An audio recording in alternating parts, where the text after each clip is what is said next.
You have product teams presenting their feature sets in excruciating detail, finance reviewing compensation mechanisms, executives sharing slogans. It may energize people in the moment, but it doesn't equip them for the conversations they'll have in our world with CHROs, CFOs, and decision makers. At the end of the day, we want salespeople to leave with this and understand the value they're creating for customers and being customer focused. B2B sales isn't broken, it's blind. Buyers don't see your value, deals die in the budget queue, and the best solution doesn't always win. Guy Talk brings the voices reshaping how you sell, win, and grow. That's Guy Talk, hosted by me, Guy Mobley. What's up, everyone? Welcome back to another Guy Talk podcast. I'm your host, Guy Mobley, and today we're tackling one of the most important questions B2B revenue leaders are facing this time of year, and that is, will your sales kickoff be just another hype event that loses its luster and impact after a month, or will it be the foundation for value-based growth that sustains results year long? And today, to help me dive into this question, I'm joined by these two incredible gentlemen, Mr. Andrew Sexton, who's led multiple SKOs across commercial teams, and Mr. Manny Menendez, a keynote speaker and a trainer who has helped organizations design and deliver impactful kickoffs. Welcome, gentlemen, on to Guy Talk. Thank you for joining. As we kind of get rolling here, we're going to dig into, what makes an SKO successful, what makes them fall flat, and how can leaders design kickoffs that truly prepare their teams to deliver measurable value. And kind of to get us rolling here, traditionally when we think about SKOs, it's all about, setting quotas, rolling out product and feature updates, and hyping up your team. But from your experience and your perspectives, what's the good, the bad, and sometimes the ugly about this traditional model to you, Andy? Hey, so thanks, Guy, and a great question there, and really great timing for this podcast when you think about it. Q4 and Q1 is prime time for the sales kickoffs, or I'll probably use the acronym, which we'll use too often, SKO. It's when you align with strategic planning, the comp plans are out there, product releases are really getting set on year end, and client decision windows are coming up and in gear. But even if, for someone listening, even if this is past, the other component of it is it's fresh, right? So maybe it's a good time while things are fresh to reflect on what you called the good, bad, and ugly. And I can give you a couple thoughts from my perspective on that, because that's a good way really to slice it in. First of all, the good news is that the traditional SKOs are very important, and when done well, I believe create a lot of alignment. They bring the entire commercial organization together. You're resetting expectations after year end, and you're ensuring everyone hears the same message, which is important. The good ones engage heavily in learning, workshops, practical application that arms the teams as they walk out the door, which Manny will probably have some additional points on, because I know he really dives into that. But that's a big point in my mind, is taking what's applied and taking what you learn from the sessions and applying it ongoing. And I'll say this, I fully believe it. I mean, some of these look expensive when you're going through, and there's different elements to that you can plan out. But you'll get your ROI on the investment of these sessions each and every time when they're done well. I'd say a downside element, before I get to ugly, kind of that middle ground, is too often either holistically or parts of them become internal broadcasts.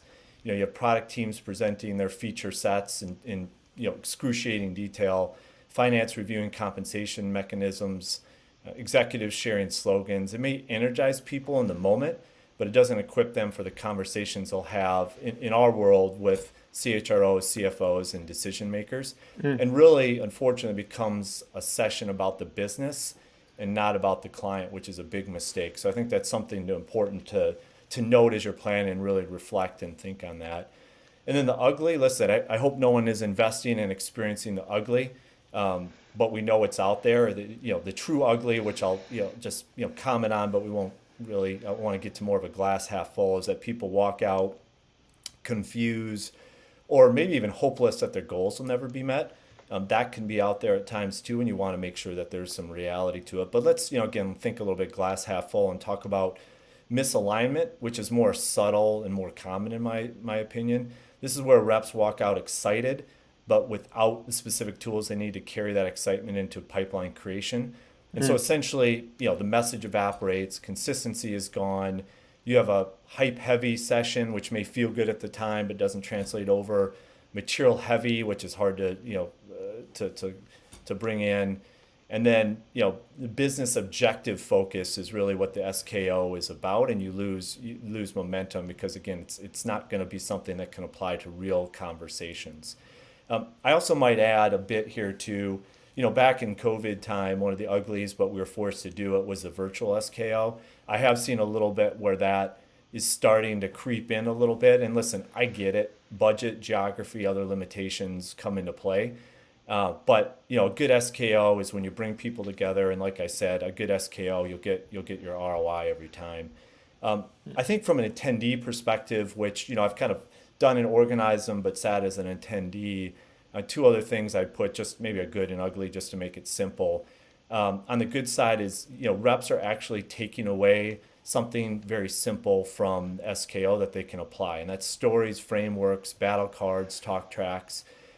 What they forget within a week are the lengthy feature lists, the deep product dives, maybe even the inspirational quotes, unfortunately. And I know there's some great ones out there, but it really needs to be applicable, because what the ugly is to me is when you get in there and they're rolling their eyes at segments that maybe feel disconnected. You've got panels without takeaways, broad statements like this is our year, that's out there without really any context, training that doesn't reflect actual customer conversations. And listen, don't get me wrong, because I always do panels, and panels are important. But, and they're a standard piece of what we do. I've used them all the time, but we need to make it real practical and put what the panel or speaker does and says to use. mm. Mr. Menon, do you have anything to add to that? Yeah, absolutely. Guy, thanks for having me back. And Andy, awesome to be on this session with you. And sage advice from Andy there. A couple different perspectives I'd add is I think the most important piece of an SKO is the preparation, is what you do before you show up at the venue. And what I mean by that is, what are the three things, I'm big around structure. What are the three things you're looking to accomplish at this year's SKO? Because if you don't know what success looks like or what your goals or objective of any meeting, and SKO is just a big meeting with a lot of sales folks and other functional individuals in the room, but if you don't know what you're trying to achieve, how the heck are you going to achieve it? So a big part of the way I think about SKOs, and there's no one exact right science on here's the run a show and what you have to do with SKO, but what I've always liked to do when I've ran them and or participated in them, some of the best ones I've seen is they all start with reflection and gratitude, right? Let's take a step back. We just had an incredible year. It was tough, but we persevered. We were resilient, and damn it, we hit our number. So let's celebrate, right? And then reflect on all the great support of the broader organization to help us achieve that. Because I'm a big believer that sales isn't just one individual; it's a team sport. It's also a contact sport. And so you have to roll up your sleeves. And so taking that time to reflect and be gracious of one another, I think needs to be at every SKO from the get-go. That's point one. Then point two, what I love to see with SKOs is, and again, this is a nuance, but depending on the size of the organization, is to have leaders and have every salesperson, first of all, have every salesperson come with their business plan for the year. You have your quota already. I would argue you have to have your quota going in. Mm-hmm. SKOs are not for quota setting, in my humble opinion. You know what you need to achieve. So I want each and every sales representative to come with their game plan to achieve it. And then depending on the size, you break it out into different clusters with different leaders in the room, and you have every individual present their business plan. What's the why behind that? Let's be honest, the room is smarter than the individual. And as you present your plan, Andy's going to have great feedback. Hey, man, have you thought about this approach? Here's what I've been encountering in the market historically with dealing with this consulting advisor that I have to sell through. So again, having the other representatives to augment, to make your plan better, maybe to challenge certain aspects they think are too lofty, will get you to a better outcome collectively. So again, that's a big part of what I think you should do at SKOs. And then, and that's what I call plan to work the plan, right? If you don't come in with the plan, how are you going to start working that? And then the final piece, what I love is, and Andy alluded to this, is what's the educational component? Mm-hmm. What we see organizations do from a skilling, we like to refer to as skilling versus training, is most organizations will train their people on their product and services, but they don't teach them how to interact with other human beings. And sales is a human being to human being at the end of the day, even in this world of AI.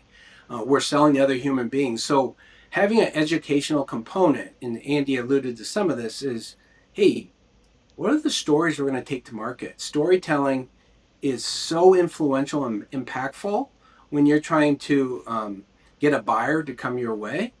So you have to be out there telling stories. What are some of the best practices and skills around when you position a value proposition? How many questions are you asking? And how are you listening? And are you allowing the prospect and or their broker advisor to ask or listen to them as you ask the question and do more listening than asking, right? Because ultimately, when you develop those skills, guess what? Research shows that when you ask more questions and you let the other party do the talking, you're building respect, rapport, and trust. And let's be honest, sales is all about, do I like you? Do I trust you? And do you have a good or service that can solve an issue at hand? So I think the combination of those three, and then obviously an update from leadership.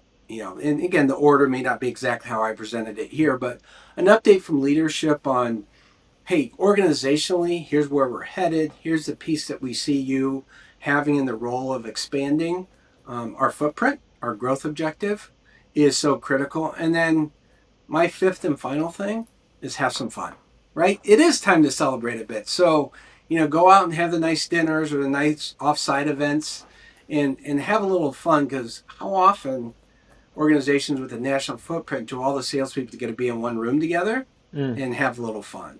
So again, that's a framework that I would consider the best of the best. My final thing to wrap it up, those three goals and objectives that I started with at the beginning of my response here, what are you taking and what are you leaving the room with, right? You need to have a very specific call to action in the room, collectively for the sales organization, and then individually for that person. That's why I'm a big believer with the individual sales rep bringing the plan to the room, because we can make the plan that much better. And Monday morning when they hit the field, boom, they know exactly what they're going to be doing.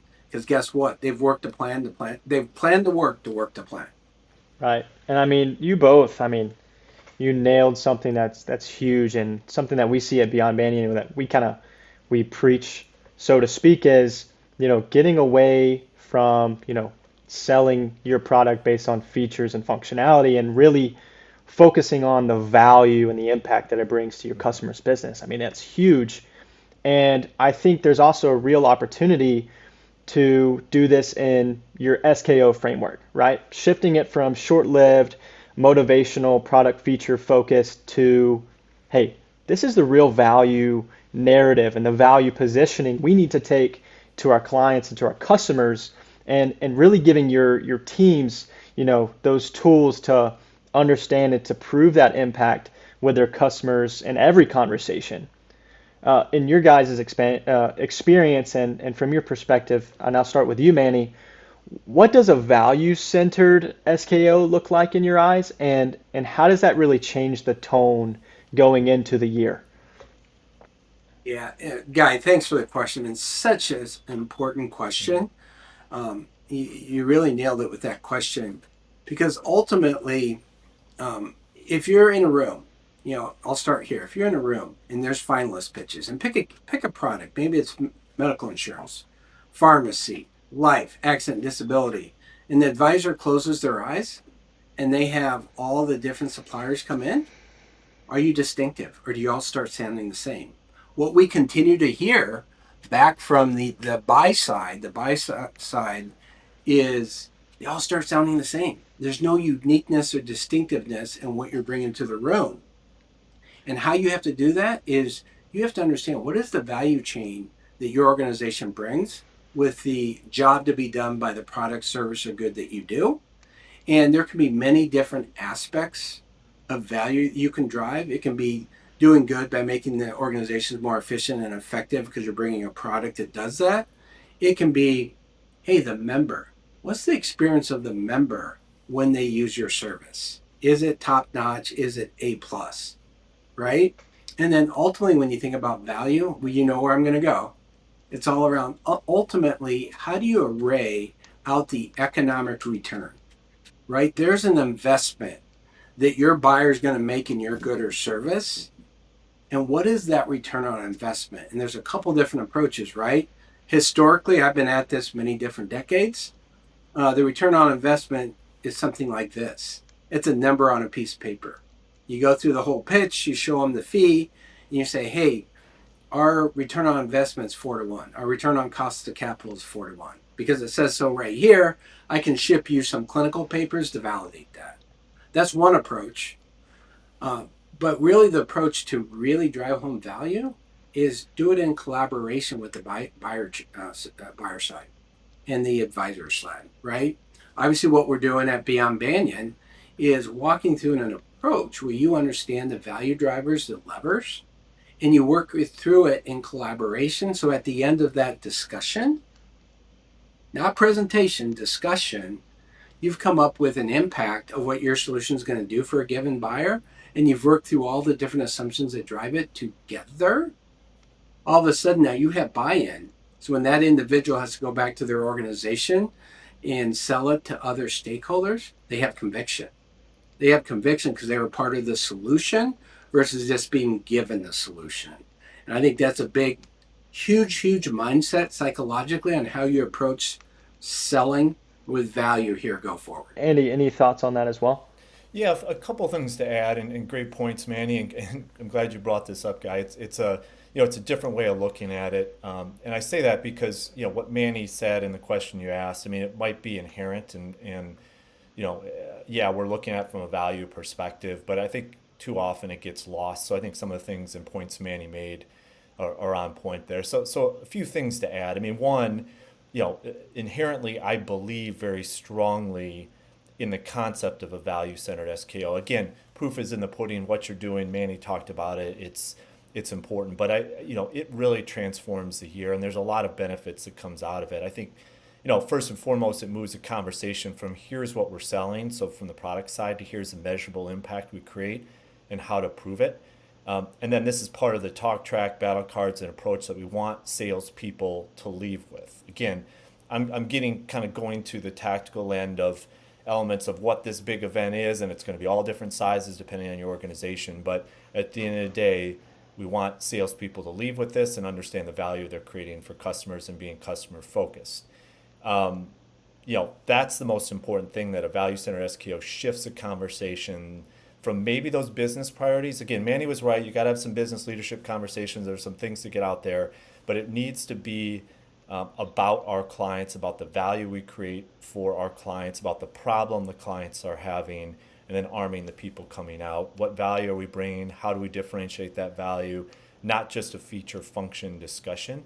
And, to me, and I see this all the time and we talk about it, I believe this makes the sales rep more educated in what they do and how they sell when they know how to articulate. And even thinking about a sales kickoff, it's broader than that, right? It's a whole commercial organization. So when I say sales rep, you've got account executives, account managers, SDRs, marketing, rev ops, everyone in step in understanding and educating. And when you understand the value you're bringing, and the SKO is revolves around that, that's really important. So when I think of it, from being, from that chief commercial officer, chief revenue officer role, and those sessions, to even getting into the folks sitting in the chair there, the sales folks, and again, all those roles, what does value mean to them? So there's defining that value for the client, but leaving that session, I also want to take a step and think about your value question. What does it mean to the attendees in a pure sense?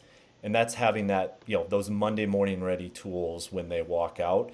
So, Manny talked about the training. We both have kind of referenced that and what comes out, but making sure, they'll ask for it. It needs to be part of the planning, be ready and be practical and applicable.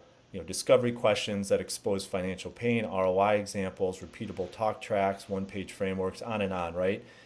If you're going to talk value and talk about it, you need to show and tell people how.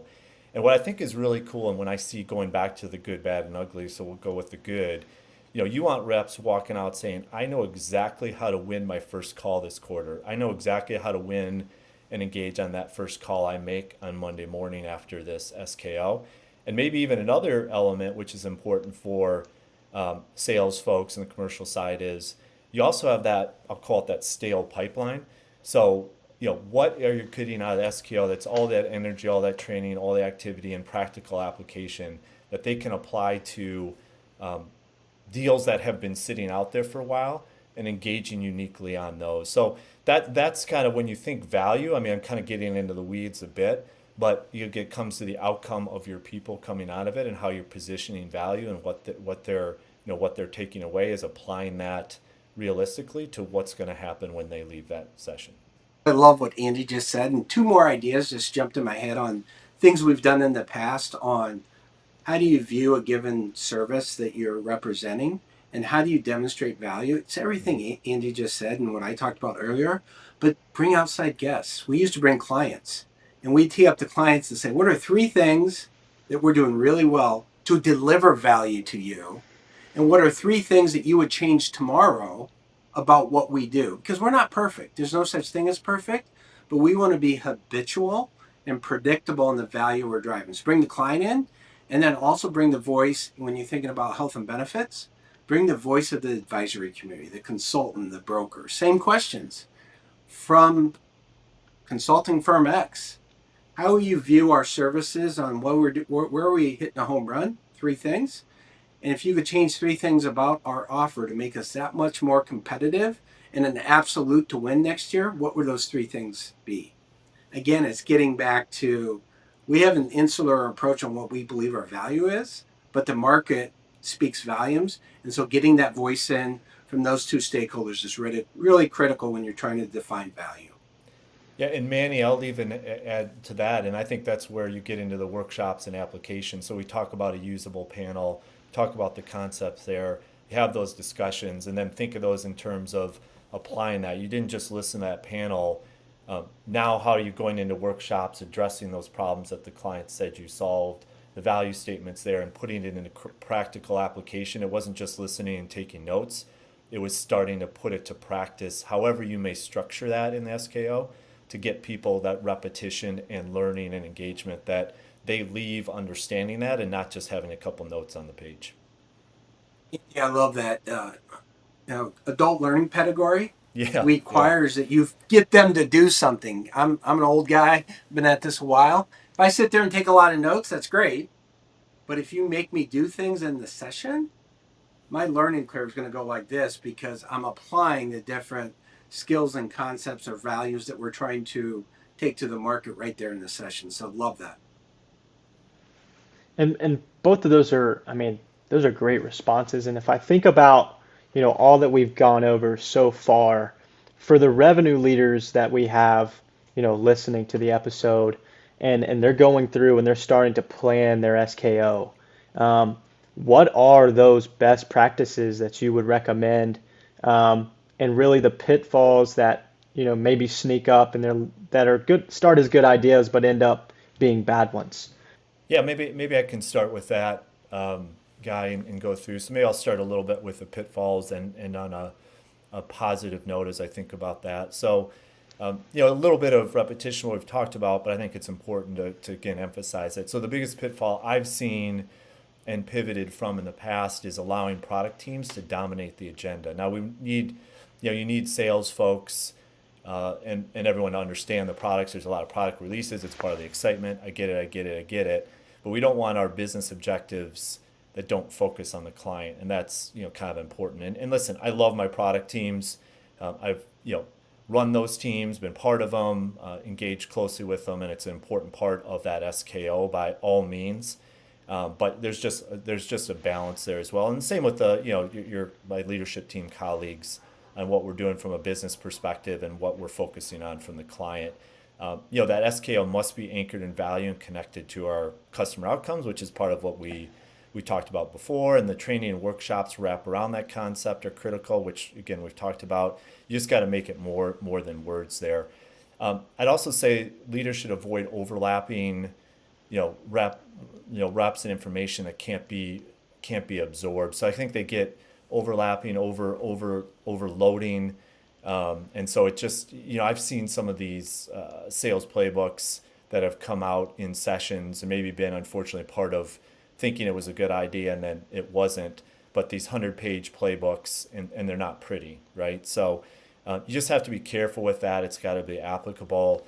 And you should avoid designing an SKO as a one-time event. It's day one of training, and it's not the end. It's not a day one, I should say. It's day one of training for the year, and it's not just the end of it. And it's just kind of an important concept to keep in mind. Three tactical points, I guess on the advice side and recommendations, kind of high level but tactical at the same time. First, I'd say strike the right balance of vision and execution. So when I say reps, sales reps need to understand the strategy, but they need to have those practical tools and applications to take away from that. So there's that right balance in there. Second, mix motivation with real training. Inspiration is great, but you got to have that skill building to change behaviors. And Manny spoke in depth about that. And third, I think it's important to make it role specific. Depending on your organizations, there's different elements of it. You can look at prospect size. Enterprise reps may need different talk tracks than the small market reps or SMBs. Account managers need different training than account execs in sales, SDRs, marketing, all the acronyms, right? But there's different elements that come together, but also what you learn separately. And so, be careful on the overflow content. I don't know that helps folks to the extent that you can specialize within what they do. Yeah, that's great. Manny, anything to add to that? Yeah, I would jump in is there's no one exact roadmap or playbook for a sales kickoff meeting. And I always say is let's look at the plan. Let's look at the sales plan and how do we activate the sales plan and what are the activities we need to make sure that we incorporate in the SKO to address and to align with the different aspects of the sales plan, and then make sure that when we leave the room, there's specific tactical and strategic steps or call to actions, if you will, that they should be taking. So how do you do that? Well, I'm a big believer in survey the organization in advance. And when I say the organization, I mean, yes, the commercial sellers, the new logo hunters, but to Andy's earlier point, it's the account execs, the account management. Because ultimately a growth agenda can be twofold, right? Everyone needs new logos to get in and new products and services to sell, as Andy has alluded to. But think about every organization that you do business with today. How penetrated are you with all the goods and services that you offer as a supplier? Maybe you're 40% of the way there. Maybe you're 50, maybe you're 25, whatever the case is. What is the strategic game plan to expand your footprint within the clients that you have today? You balance that with the new logos. I would argue you have a very healthy, growing business. And so there's a lot to consider, but I don't think it's all just about new logo hunting. It's really planning for all those different aspects and then making sure those folks get together and communicate, because guess what? Sales individuals can teach account executives and account managers, and vice versa. Account executives and account manager can teach the sales folks on how value is defined from the market, i.e. the client, and then the sales individuals probably have a pretty loud voice to understand how does the advisory community view value. So again, that cross collaboration of communication and listening and doing all the planning on the front end, I think makes for a very productive, and pursuant to this entire discussion we're having today, a very successful. Because Andy said it well, my final comment is sales kickoff is the first 2 to 3 days of a sales year, which is 365. It's not an event, it's a launching pad that you need to execute on day 4 through 365. as you go throughout the year. Yeah, I mean, and maybe even this is another question, maybe you kind of reiterate something that you already said, and this is my last kind of question to each of you, and Manny, I'll ask you to start is if there was just one thing that you could fix overall throughout SKOs in the industry, what would that one thing be? Um, SKO is, again, you're probably going to be surprised with this. You have to come up with a plan and you have to be uber disciplined to execute on it, right? Because I've seen a lot of SKOs that they go through the motions, and to Andy's earlier point, you have to have marketing have their spot, you have to have product have their spot. I think you really need to structure it on here's what we're going to do and here's the why behind it and here's what I want you to take from it, because we've defined these three goals and we're going to be uber disciplined to make sure that we execute on all the activities that are going to be part of SKOs. Because guess what? The three goals and objectives of SKO align very closely with making sure that everyone in the organization is rowing in the same direction and is well equipped to be uber successful this next year and collectively achieve our growth objective. So to me, it's all about focus, plan, and discipline. Mm, it's huge, for sure. Andy, anything on your end as well? Yeah, maybe yeah, I'm trying to, as you ask that, thinking one point. I probably do just quick three here to bring it together. But first, we mentioned it before, but I'd shift the entire purpose or make sure the entire purpose of the SKO is from a product or maybe business perspective to a strategic inflection point defined by measurable customer value, solving that customer problem, right? So that business priority focus to the client priority focus that you have there. The second one is I'd also design every piece of content based on what a rep can use in an actual buyer conversation within a week. I mean, there'll be broader things out there, but as you're looking at content, looking at structuring what you're doing, you have to challenge a bit. And I've run into this before. If it's not usable, does it belong in an SKO? So think about that as you're going through. And then, third is, Manny had alluded to it, and we've talked about it, but it's keeping that motion. Again, I just can't emphasize that enough. It's a challenge. Listen, you have a lot going on there, keeping that energy high. There's a lot about it, but kind of thinking about those first two things I said will help translate into that motion continuing beyond that 1, 2, or 3 day session that you had, and keeping that flow and momentum going for the entire year. And one additional thing I want to interject, because I'm really passionate around this. Again, we've talked about the three goals. I've said it like 2 or 3 times now. But when you leave the room for the strategic kickoff, everyone understands clearly what they need to achieve, right? Aligned with the goals and what the action items are. And at the end of Q1, we're going to come back together, myself as a sales leader, and we're going to test, did you execute on what we talked about in Orlando or San Diego, wherever the SKO was?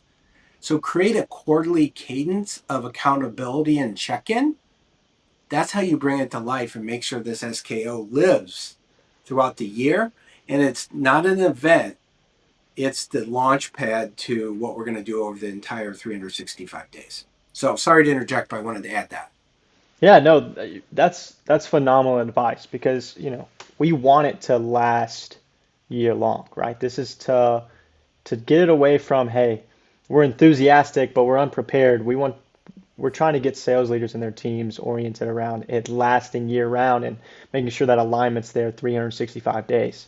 So, gentlemen, thank you so much for joining. I mean, this has been a great session, and Guy talks all about it being short, sharp, and impactful, and I absolutely believe all the sales leaders and the people listening that could be in this position in the future, even myself, can walk away from this Guy talk in this episode with things that will change our outlook on the rest of the year, even as attendees and as leaders. So to our audience, thank you guys for listening and for joining, and we can't wait to see you in the next Guy Talk. Gentlemen, thank you so much.